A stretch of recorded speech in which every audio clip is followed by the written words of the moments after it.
Olá, alunos do nono ano do Colégio Caldas. Bom dia, boa tarde ou boa noite, dependendo do horário que você está assistindo essa videoaula. Mais uma videoaula de Química, tá? Nessa videoaula nós vamos estar falando sobre o nosso último capítulo do volume 2 da nossa apostila, tá bom? Vamos estar falando aí do capítulo 15, como podemos classificar as reações químicas. Então prestem atenção, fiquem bem ligados aí e vamos ao que interessa, tá bom? Bom, esse módulo é um módulo bem curto, tá? As reações químicas elas podem ser classificadas dependendo da quantidade de reagentes e produtos nessa reação química, tá bom? Então, se tiver uma quantidade nos reagentes e uma quantidade no produto, eu posso ter uma classificação diferente da outra. A primeira classificação que nós vamos estar estudando são as reações de síntese ou adição. O que são as reações de síntese ou adição? Eu vou ter duas substâncias no reagente, certo? Produzindo uma única substância no produto. Então, aqui eu tenho o exemplo do magnésio, uma fita de magnésio, e quando eu coloco fogo nela, quando eu queimo ela, eu estou reagindo o magnésio com o oxigênio, produzindo o MgO, que é o óxido de magnésio. Essa reação ela foi muito utilizada em flashes fotográficos descartáveis, flashes fotográficos antigos e também em alguns foguetes sinalizadores. Então, o que nós temos aqui? Nós temos magnésio reagindo com gás oxigênio, produzindo óxido de magnésio. Então, essa reação é uma reação de síntese ou adição. Por que é chamada de reação de síntese? Porque eu produzo apenas uma única substância no produto. Por que é chamada reação de adição? Porque, na verdade, eu vou estar somando os elementos que aparecem aqui nos reagentes, formando uma única substância com esses mesmos elementos no produto. Correto? Sim. Eu posso ter o inverso da síntese, que é a análise ou decomposição. A análise ou decomposição, eu tenho uma única substância no reagente, produzindo duas ou mais substâncias no produto. Então, aqui eu tenho uma única substância no reagente A, produzindo duas ou mais substâncias no produto, que são representadas pelas letras B e C, tá? Um exemplo disso seria o composto Na3N, que é a azida de sódio, tá? Ela é utilizada quando eu quero acionar um airbag. Então, é um dispositivo de segurança que nós sabemos que existe em muitos automóveis de hoje. Quando há uma colisão, libera-se uma faísca, essa faísca gera a energia de ativação, a mínima energia necessária para que o nitreto de sódio, ou azida de sódio, reaja e produza o gás nitrogênio, que vai inflar o balão aqui, e também o sódio metálico, NaS. Então, perceba, uma substância no reagente, produzindo duas ou mais substâncias no produto. Esta reação ela é chamada de análise, porque quando você vai fazer uma análise do sangue, você vai separar, certo? As substâncias presentes no sangue. Então, quando eu tenho uma reação de análise, eu vou pegar uma substância, né, no reagente e vou decompor essa substância no reagente em outras menores. Então, vou estar analisando as substâncias formadoras dessa substância maior no reagente. Também é chamada de decomposição por isso, né? Quando você vai decompor um número lá na matemática, você vai dividindo, certo? E vai transformando esse número grande em números menores, né? Aí você faz o MMC e o MDC. A mesma coisa seria aqui nesta reação. Existem três tipos de reação de análise ou decomposição. Eu posso ter uma reação de análise ou decomposição chamada de pirólise, então eu vou utilizar o calor para fazer a decomposição. Então aqui nós temos essa substância, ó, que é o nitrato de cobre 2, sofrendo um aquecimento, produzindo óxido de cobre, NO2 e gás oxigênio. Então, toda vez que tem esse triângulozinho, nós vimos que é um aquecimento. Então, graças ao aquecimento que eu vou estar pegando e vou estar fazendo a decomposição dessa substância. Nesse caso aqui, ó, eu formei 3 produtos. Então, lembra, decomposição, uma única substância no reagente, produzindo 2 ou mais substâncias nos produtos. Eu posso ter a fotólise, que é a decomposição pela ação da luz. Então, eu tenho água oxigenada sofrendo uma decomposição pela ação da luz, formando água comum e gás oxigênio. Não sei se vocês já perceberam, mas os frascos que contêm água oxigenada, eles são vendidos em frascos escuros. Esse frasco escuro pode ser azul ou pode ser âmbar, que é aquela cor meio marrom, meio marrom, né, meio marronzada, impede, certo, a entrada de luz dentro desse frasco e a posterior decomposição da água oxigenada. Porque quando você for comprar água oxigenada, você quer comprar o quê? Água oxigenada e não água comum, ok? Então aqui nós já temos a fotólise e nós temos, por último, a eletrólise, que é a decomposição por uma passagem de corrente elétrica. Então, se eu tiver, por exemplo, cloreto de sódio, sal de cozinha, no estado líquido, então aqueço ele até 801 graus Celsius, ele passa do estado sólido para o líquido. E você passa uma corrente elétrica nele, você consegue produzir sódio metálico e também consegue produzir gás cloro, tá bom? Então, existem esses 3 tipos aí de reações de análise ou decomposição: pirólise, fotólise ou eletrólise, tá bom? Sempre uma única substância no reagente, percebam, produzindo 2 ou mais substâncias no produto.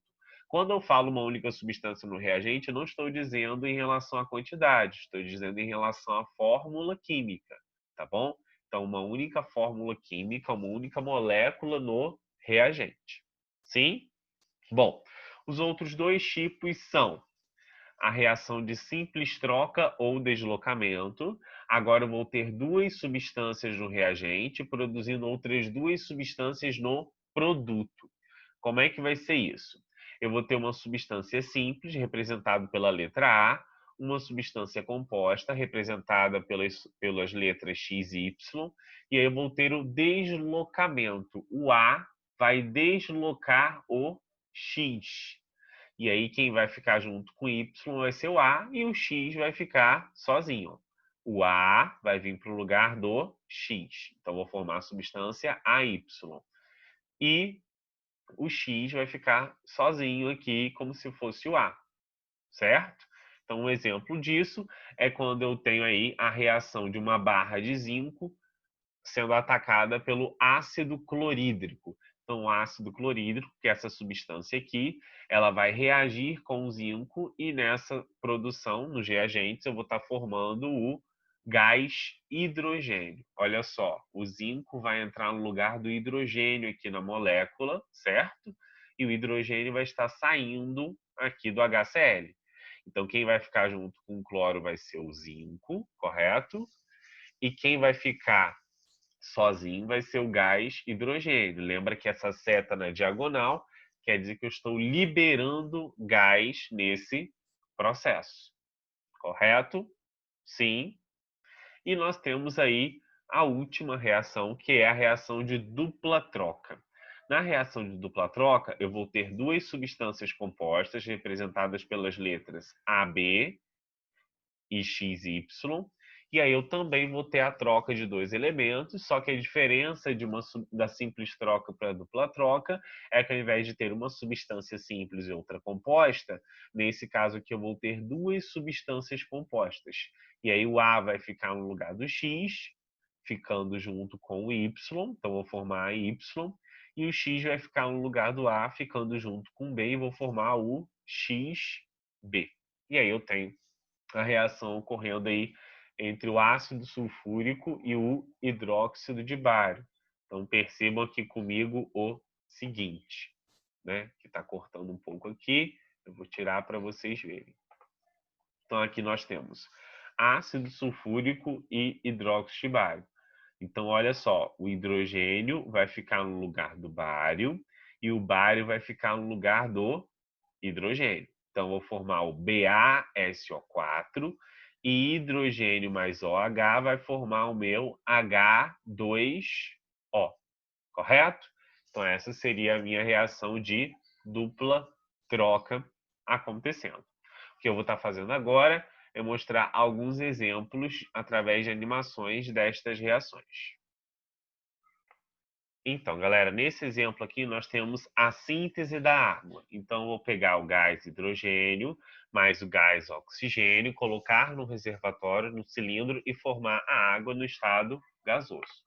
Então, perceba aí, eu vou ter H2 representado pelas esferas em amarelo, O2 representado pelas esferas em vermelho. Elas vão colidir uma com a outra. Lembra que uma reação química só acontece quando eu tenho contato entre os reagentes. E vou estar formando aí H2O. Então, eu tenho duas substâncias no reagente, produzindo uma única substância no produto, que é essa substância formada aí, a água. Uma esfera vermelha, que são os oxigênios, e duas esferas aí amarelas, que são os hidrogênios. Correto? Sim. Agora vamos ver um exemplo de decomposição. Aqui nós temos um exemplo de decomposição, que é o bicarbonato de cobre 2. Ele está nesse recipiente que é chamado de tubo de ensaio, tá? A gente vai aquecer esse recipiente e aí vocês vão perceber o que vai estar acontecendo aí através desse aquecimento. Então, uma única substância vai formar duas ou mais. Então, aqui nós temos o sólido, bicarbonato de cobre. Vocês estão percebendo aí que eu estou liberando água, gás carbônico. Então, já estou liberando duas substâncias. E eu vou formar uma terceira substância, que é o óxido de cobre. Esse óxido de cobre ele vai apresentar uma coloração negra, como vocês vão estar percebendo aí através do final dessa animação. Então, percebam comigo. Aqui eu formei o óxido de cobre, lembra que ela era azul, agora está preta. Aqui eu tenho a água sendo formada, essa água ela condensa, tá? Um pouco aqui, porque aqui é uma superfície bem mais fria comparada aqui, que sofreu aquecimento. E eu tenho a liberação do gás carbônico que escapou aqui pelo vidro e se dispersou na atmosfera. Bom, agora nós temos uma outra reação acontecendo, vai ser de simples troca. Então, tem uma substância simples, que é o alumínio, reagindo com ácido clorídrico. Então, ácidos fortes, como o clorídrico, vocês vão perceber aí mais para frente, eles vão atacar metais como alumínio, zinco, como nós vimos no slide, e vão formar um sal aqui, que é o cloreto de alumínio, que vai ficar dissolvido aqui nessa solução aquosa de ácido clorídrico e vai liberar o gás hidrogênio. Então, aqui a troca aconteceu entre alumínio e hidrogênio. Percebam aqui, então. Então, aqui nós vamos ter aqui a formação do sal, cloreto de alumínio, a liberação do gás hidrogênio. Vocês percebam que fica meio turvo, né? Aqui estava incolor e ficou meio turvo. E aí eu formei o gás hidrogênio aqui. Então, vocês percebam aí que está tendo uma corrosão, certo? Da barra de alumínio, formando o gás hidrogênio. E essa esfera maior é o alumínio, junto com os três átomos de cloro aí que a gente está percebendo. E aí eu vou formar o cloreto de alumínio e o gás hidrogênio. E aqui são moléculas de água que estão aqui dissolvendo esse sal. Correto? Sim, galera? Bom, agora já tem um caso de reação de dupla troca. Eu tenho duas substâncias compostas, ó, o nitrato de chumbo 2 e o iodeto de potássio. Vou estar misturando essas duas substâncias, elas estão dissolvidas em água, por isso que os íons estão separados, já que a ligação que existe é iônica, nós sabemos bem.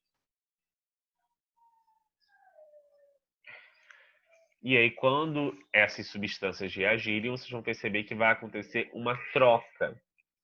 Então, aqui nós temos os íons soltos, certo? Aqui nós temos o nitrato de chumbo e iodeto de potássio. E agora eu vou estar formando iodeto de chumbo, que é um sólido insolúvel, que nós vimos que o nome disso é o quê? Precipitado, correto? Que vai para o fundo do recipiente. E aqui na solução eu vou ter o nitrato de potássio, que vai ficar separado, porque nós sabemos que faz ligação iônica. A reação química que representa seria essa daqui. nitrato de chumbo, substância composta, mais iodeto de potássio, substância também composta, formando outras duas substâncias compostas, que é o iodeto de chumbo e o nitrato de potássio. Então, aqui, a troca que aconteceu foi entre quais elementos? O chumbo entrou no lugar do potássio e o potássio veio no lugar do chumbo. Então, quem ficou com NO3 foi o potássio. Ó, perceba aqui que depois da seta no produto eu tenho KNO3. E quem ficou com o chumbo foi o iodo, certo? Que é o PbI2, que é esse sólido amarelo que fica no fundo do recipiente. Bom, essa foi nossa videoaula. Espero que vocês tenham gostado. Façam os exercícios. Até a próxima semana, onde a gente vai ter revisão, fazer algumas questões no quadro. Forte abraço a todos. Até mais. Tchau, tchau.